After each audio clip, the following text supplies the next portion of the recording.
back to the Healthy Business Podcast. I'm Ty King. With me, Jessica Tolliver. You really wanted to jump in there. I did. You did. Yeah. That's awesome. So how are you? I am Get through that fantastic. part. Yeah? Yeah. The year 2022 has been a great start for you. It's been a blur, but Been a blur. not bad. Yeah. That's great. Yep, same here. A lot of pretty exciting things going on. So events coming up and lots of art related things coming up for me. So it's Super. pretty interesting. So I get to display all the art that I painted 3 years ago. So I awesome. haven't painted anything since, really. So yeah. Perhaps this will inspire you to do more. Yeah, I really want to find time to be able to sit down and get back on the canvas again. I've got them all. I've got my art station and everything in my house. It's all set up. All I got to do is find time. Good luck with that. Yeah, I know, right? We've talked about that a lot. Finding time to do all the things. So, well, today I thought we would talk a little bit about something we haven't really hit on yet, which is you get up out of bed, right? Most days. Go to the kitchen, get your coffee, whatever it is you get to wake you up, trip over 10 cats, that might just be me, and then you go to your closet and you pull off the rack what you're going to wear today. What should you wear for your business? See, that is a tricky thing because people have some really strong opinions, especially in my industry. Right. I'm a huge fan of the Capsule Wardrobe where all the tops match all the bottoms and you don't have to think about it. But and that's really popular now with a lot of industries, but it's not going to be necessarily good for everyone. My thing is I want it all to match, and I don't want to think about it, so black top, black bottom. Mm-hmm. And I always tell people, you can always tell what I'm doing. If I'm wearing black yoga pants, I'm working. If I'm wearing any other color yoga pants, I'm not working. Gotcha. One thing is we had my ribbon cutting last week, and my mom met you, and one thing she told me a couple of days ago was like, I wish I could just dress like Jessica does when she goes to work. She's very relaxed looking. Don't wear shoes. It's perfect. Yeah, exactly. Or like the yoga type of shoes where it's like, your full flexibility of the feet, you know what I mean? You're not tied down by anything. But you have to be comfortable to make other people comfortable when you're doing the massage services. And so, well, part of it is over COVID, I embraced food. Food is my comfort thing, so I was really trying to make sure I was sane and comfortable, which meant I gained 50 pounds. sure. Yeah. So I have this plan to lose 50 pounds, and I don't want to buy a bunch of clothes, so I'm just squeezing into the ones I have. Okay. So in the meantime, you just go with anything stretchy. Got you. But my wardrobe or my uniform before that was pretty much the same thing. It was still the black yoga pants. I just happened to have a polo instead of a t-shirt. Mm-hmm. The same. Yeah, for In sure. my industry, some people like to wear scrubs, and that's fine. I find that people talk about how comfortable scrubs are. I don't think they're comfortable because they don't give. Yeah. They are very cotton. Yes. And they don't give a lot. Almost like tote bags or something. Yeah. So And it's like as I've very never found them unforgiving. comfortable. Yeah, unforgiving fabric. So that's what I do. Yeah, for sure. And I think it changes, for every industry that you're in, or whatever your brand is too. Because there are some companies around here where like our thing is jeans and t-shirt. Our thing is we wear the full suits. And our thing is this and this. And so like everybody does it a little differently, and like how you perceived and what the situation is that you're gonna be walking into that day. I actually have a good story about that. One of my clients works for a accounting firm, a major accounting firm, and when they first started 15, 20 years ago, it was business all the way, like heels for women, and you had to do the whole thing. And then it was Casual Friday, and then it just kind of evolved, and eventually they got to where they realized they weren't attracting new talent because new talent didn't want to wear those clothes. Right. And they changed it to dress for your client. So if you saw no clients that day, you could come in something a little more casual, jeans and a nice shirt. You still had to dress, clean and not smell funny. But so that they allowed that. And then if you're going to see a client, then you just needed to bump it up a little bit, but still not the same as it used to be. Because times have changed. What was industry standard 10 years ago is people will look at you like you're old and out of touch today. Yeah, for sure. And like, I don't know. For me, it's like for being a marketing person, but I'm also the CEO of a company, so it's like all the many hats that I wear, I have to dress kind of differently depending on the situation. Today, we're recording the podcast. I had a green shirt on. You were kind enough to let me borrow this black shirt so that I could be seen and visible today. But I mean, after this, I'm going to lunch with my leads group and doing some filming and testing some things out. And so, like, it's not a big day for I'm gonna be like in person and like in front of a crowd speaking or anything like that. So, I'm perfectly allowed to dress as casual as I want. Well, the demographic of people today is actually, they don't want you to look super, super overdressed because that is intimidating. And they want to feel like you're a person. And if you dress that down a little bit, t-shirt and blazer, something like that, you know, you're still looking professional, you're still looking put together, but you're also a little more human. People actually respond to that. Yeah, and I think that's, like I said, it's kind of antiquated. Being all the way dressed to the nines, you know, tie and everything, little pocket kerchief and all that stuff. It's a little antiquated, but it also, it's like, it depends on your brand, depends on the situation, and like what does success look like for you? Like, people that start a business, they're saying, what does a successful business owner look like? Oh, well, obviously they wear the black slacks and the tailored suits and everything else. But it's not necessarily the case. So, like, if you see most millionaires on the street, and you actually, I know a few of them here that live in Little Rock, talk to them pretty frequently, you would never know that these people are millionaires. They are not flashy. I mean, they dress just like they stepped out to go to the grocery store. You know what I mean? Unless it's like a big situation where I have to give a big speech. I know what's expected of me. I'm expected to dress this way. And so really reading the room. It's interesting what you were saying, is like it can be intimidating if you're dressing a certain way. I've talked to, Paul Rainwater.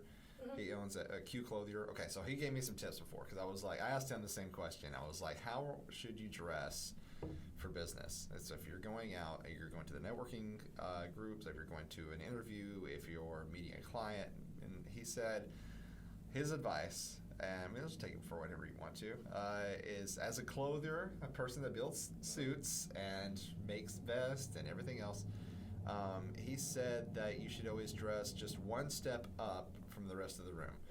So if you're going to a networking event where everybody in the room is going to be in jeans and polo shirts, then do your polo shirt up a little bit, because if they're going to have like 2 buttons down, you have 1 button down.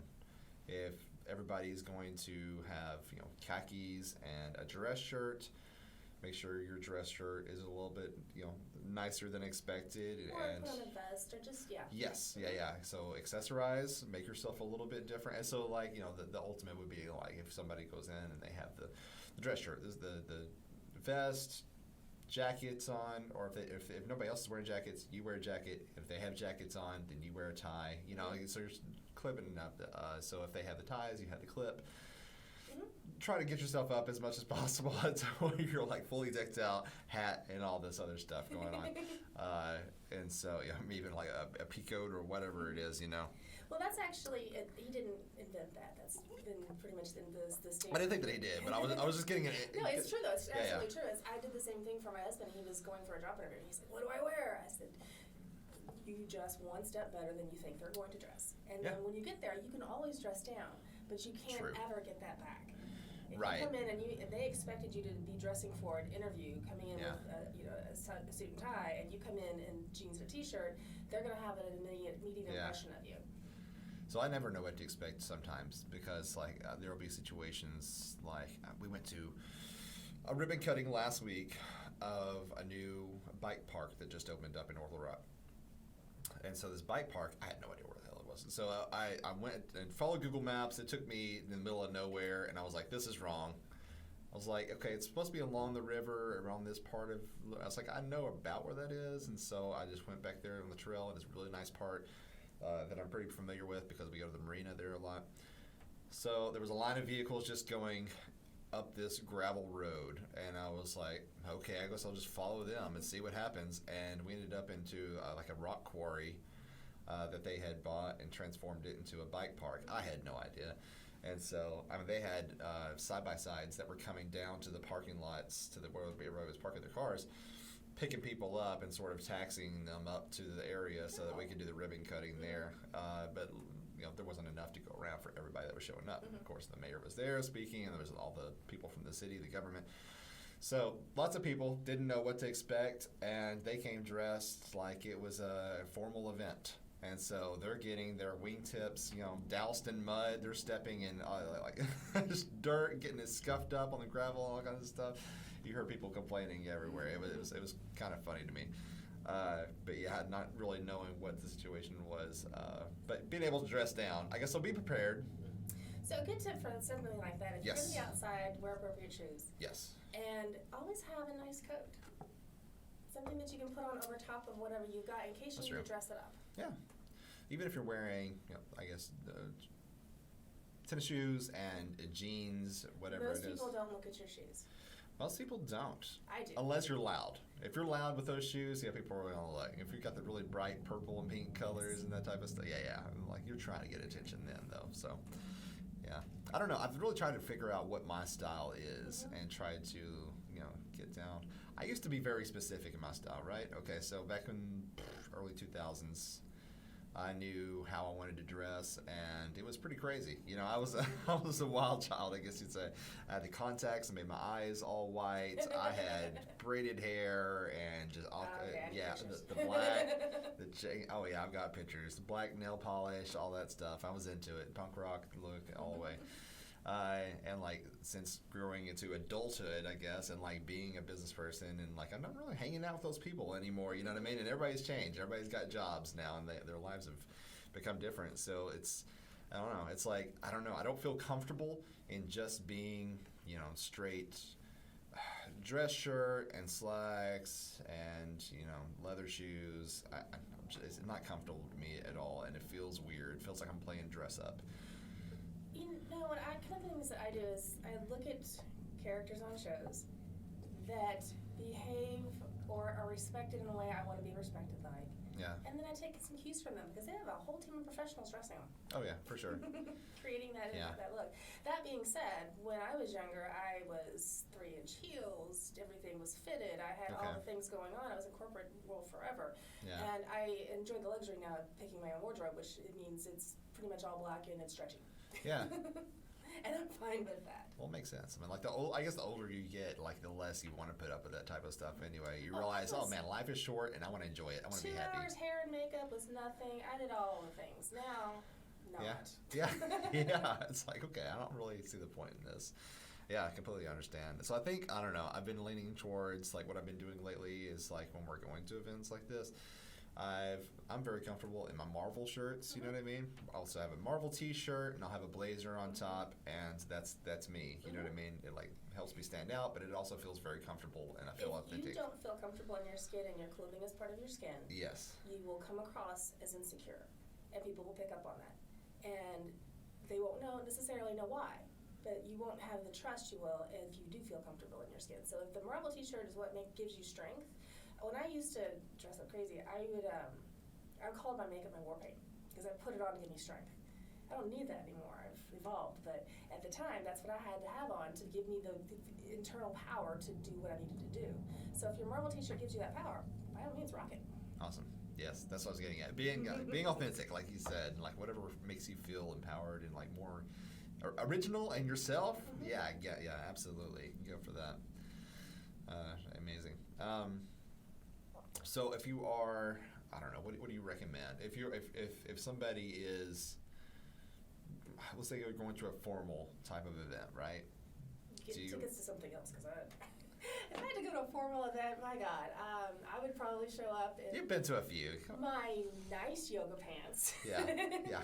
Okay. I did. I went to Arkansas Times Best of the Best, their little banquet once, and I showed up in I put on my nicer, comfortable shoes, and my nice yoga pants, and I wore a nice yoga shirt, and I put on a necklace just so that it dressed it up a little. There you go. That necklace accessorized a little bit. Yeah, that's awesome. So so you're saying still be comfortable no matter what, and it's a different age. If you'd asked me this question 10 years ago or 15 years ago, I would have a completely different answer. But now, if you look at who's in the workplace, who the bosses and the CEOs are. Comfort is a thing. Yeah. I mean, people are going to jobs and saying, I'm not comfortable here. It's not that I don't like the work environment or I don't like the job. It's like I don't have enough time to walk my dog or whatever it is that makes them feel comfortable. People want Right. to be comfortable in their lives, which I think is a great trend. Oh, for sure, yeah. I mean, especially, since we hit the, I know we keep hitting on this every time, the pandemic. So, I put us working at home. Yeah, everybody got comfortable working their pajamas. I gained all my pandemic pounds. Yeah, everybody did. I did too. Yeah, I'm working with a health coach right now, trying to get my health back down, my weight back down. So yeah, them being comfortable, like it's changed the way that employers are hiring people and like how they're treating their employee. Like company culture is changing, drastically. Company culture is actually a thing now. Well, it was always a word, It wasn't necessarily always a great thing incorporated in your business, but yeah, people are very aware of that now. I was talking to one of the credit unions here, and they were speaking to her on the phone yesterday, and she was telling me about their company culture, and I was like, that's pretty interesting. Like I never would have thought that. Like I hear about it, with some businesses, but then you hear like these other horror stories where still there's other companies that are still making their employees grind. You have to dress this certain way. You have to be in the office at these hours, and you have to do this, and that. That's like, I don't know. It was sort of a given part of your job back, years ago. And for a long time, and it's like, well, this is how my parents did it, and this is how their parents did it, and that type of thing. And it's like, this is just how you run a business. But when I started it's changed. digging into marketing and learning about what sells, I really started hearing more about and started researching into company culture. Yeah. And this was 10 years ago, and it's evolving into a real thing that you have to pay attention to, because people are looking at that company culture and determining whether they want to work there. Yeah. It's like I said a moment ago, it's less about the job. And that's still important, but people don't want to work somewhere where they don't like the people they're working with. Sure. And right now, especially, we have the ability to choose to an extent. There's a lot of jobs out there, and if you don't like the culture of this one, you can go to one down the road that's very similar that might fit your vibe better. Yeah, for sure. And here, I know that you've got your branded shirt on right now, so it says Massage Arkansas. Mm-hmm. Comfortable T-shirt, absolutely. But I did notice that the people that work here, they don't necessarily always wear those shirts when they're here. Mm-hmm. It's just when we're gonna have a lot of people coming in, or the right clients coming in, something. I do ask that my people brand up a little bit if we're going to have a lot of exposure. Yeah. But I also provide really comfortable clothes. Oh yeah, for sure. So it's not that big of a sacrifice if Right. they do have to wear their uniform, Exactly. which is, not really. It's a uniform, quote unquote, but not much in the traditional sense, Right. which is great. Awesome. So I guess what else you want to say about that? I just thought of something else about that. You mentioned about staying home, working in our bathrobes. That has actually affected people in a negative way, because if I'm sitting here in my bathrobe, I'm going to have a certain. Do you remember the Bugs Bunny hats episode? Bugs Bunny hats episode. Bugs Bunny. So there's this truck driving down the road, and it's a hat truck, and the back Okay. opens up, and All right. these different hats come out. Okay. So Bugs Bunny is running from Elmer Fudd, Yeah. like he always does, and they keep getting these different hats, and they would take on the personality of the hat. So that just kind of embodies the idea of you have to have that uniform on for what you want to do. It doesn't necessarily mean to have to be a full uniform, but you have to, if you want to be successful and you want to run a meeting, you have to put on clothes. You can't do it in your bathrobe, because you're not going to feel professional and powerful. Right. The power tie thing is a thing. It's just not a tie anymore. It's a shirt, or it's socks, or it's whatever it is that gives you that empowerment. It's a good analogy. I like that. It's awesome. So yeah, I guess it really depends on what your company culture is. Yeah, there's no one answer. Yeah. There's no one answer, and I think the best kind of policy or company culture is one that is focused on helping the people that actually run your business, help you run your business. And so if you have employees, absolutely focus on that, and then what is the best for them, and of course read the situation of what's going to happen. You're going to have a big time client come in, you know what I mean? Everybody probably needs to be, some way on brand, you know what I mean? But I always think about of course, with company culture, number one that pops in my mind because of all the exposure they have is Google. And so Google Campus, which is made famous, of course, they have the eggs that you can take a nap in if you want to throughout the day, and there's not really a uniform or anything like that. But they're also creative. They're super creative, and that's the thing. It's like, what industry are you in? And like, everybody's a creative on some level. Like, you didn't become a massage therapist to become a marketer, but yet you have to market. So me being, that's my primary business, is I'm marketing. So I'm creating art. I'm an artist, and so it's like, how do artists dress? Well, they dress all kinds of different ways. If you're thinking about, anywhere from the bohemian style all the way up to anybody. Salvador Dali, you know what I mean? Or if you're so there's artists that dress like we talked about before, full suits and everything, although they always put some sort of flair on it, some original type of thing. And then there's some that just have like the loose fitting pants and the paint splattered shirts on, and that's their thing, and put their hair up in a man bun or something like that, so it sort of varies, and so it's not really, I guess I had to get over what are the expectations of how an artist dresses. It's just like, okay, I'm an artist, I'm supposed to be expressing myself anyway, because that's what I do, is create expressions. And so, let's do this. Let's just do it the way I want to, whatever I feel comfortable in, and like you said, whatever empowers you. If you're like if you're a Captain America and you put that uniform on, he wears the uniform for a reason. He doesn't just fight in jeans and a t-shirt. And all, it's like, it makes him feel like he's doing something important and gives him the confidence, that type of thing. I think the point where we're kind of dancing around is, of course, there's no one right answer, but the ideas that we talked about looking into, that actually is the answer. For each individual business, you want to look at all these points that we made about your people, your customers, the environment that you work in. If we're in a nice high-rise, I probably wouldn't, I'd draw a bunch of stairs if I walked in a bathrobe. Yeah. But if I worked in a rock quarry, yeah, I would probably want to dress a little bit differently. So you have to look at the environment and look at the people that are coming in, and the image. All these different things are going to give you the answer, basically. Yeah. So I guess there's some work to be done. There's no like simple answer for this, but investigate what sort of type of industry is it, what is your field, what is your brand, what is your company culture, and ultimately, like, what is going to be expected of you. Is it going to prevent you from having clients by dressing a certain way? Probably not. But you're going to have to, you're going to attract certain kinds of clients, yes, depending on how you dress. Exactly. And so if those clients expect you to be dressed, full dress clothes, those type of things, the professional slacks or a skirt or whatever, and then you show up wearing something different, you're a little bit more relaxed, then you're probably going to have to prove yourself a little bit more to them, because they're probably of the old school state of mind. It creates a little bit more work for yourself, but which is also good, because it challenges you to really hone in on what it is that you do that's different than anybody else. And look at your target audience, and really just, that's part of the groundwork that you're going to want to do. It's part of the foundation of growing that business, is getting a good beat on what that is. Starting, now that I've said this out loud, one of the top 10 things I think you should do when starting a business is really dial into the wardrobe. Yeah, for sure. I answered a lot of questions for you. It did. Yeah. That's awesome. Yeah, he had a lot of good insight on that. So I'm hosting a networking event for the Arkansas Arts Council next month, and so like this is giving me some good information. I need to probably talk to them.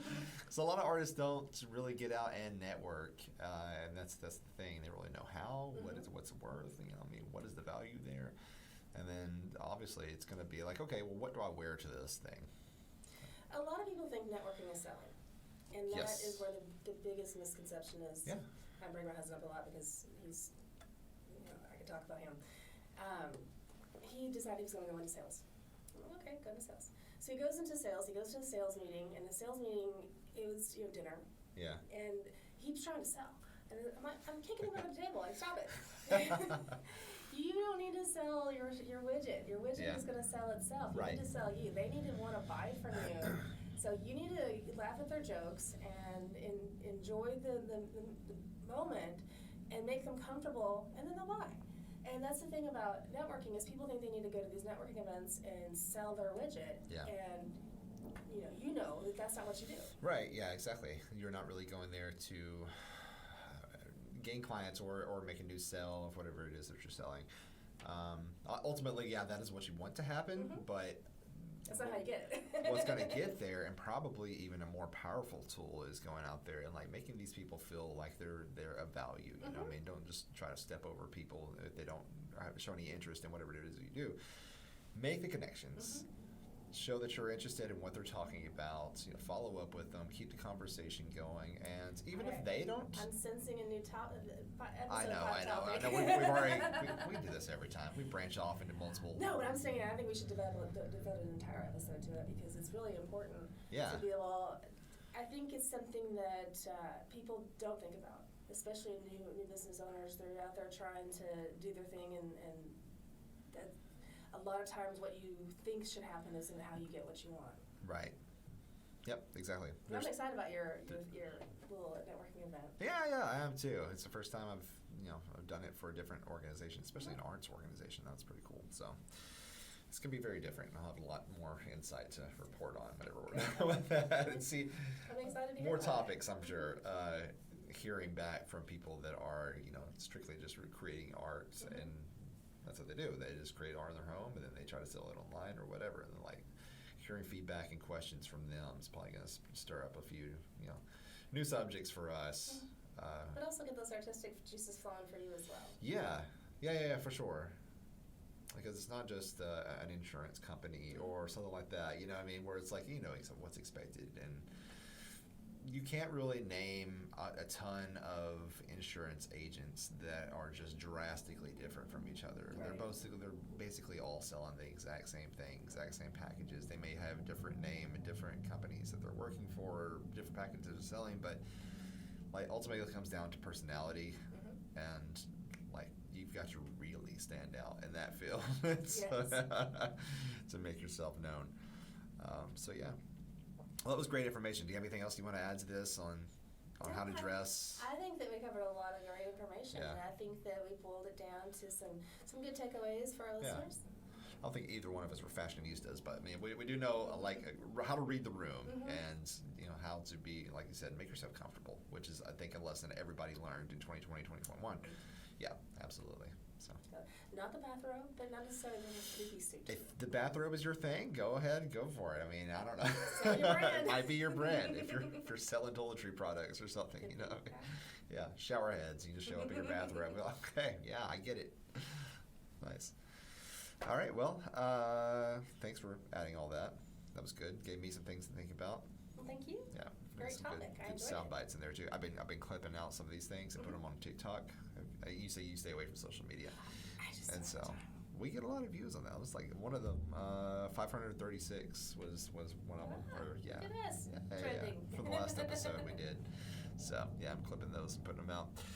If you would also like to listen to us on podcasts, then you can get us on Apple Podcasts, Google Podcasts, Podbean, all the things, anywhere you catch your own podcast, and of course YouTube.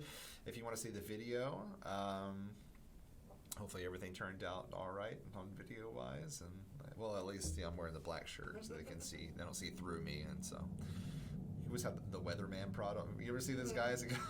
There's just a bobbing head and like one finger. What the hell's going on here? So that's amazing. Yeah. So we'll next week. Yep. Next week. Same time. Trying to get these episodes out on Tuesday mornings. That way, I'm trying to consistently get these out on Tuesday mornings. That way, we have a sort of schedule to have these out. Got a couple of special episodes coming up. Interviews with some people. So those will be great. Awesome. Yeah. Excited. All right. Well, until next time, keep your business healthy.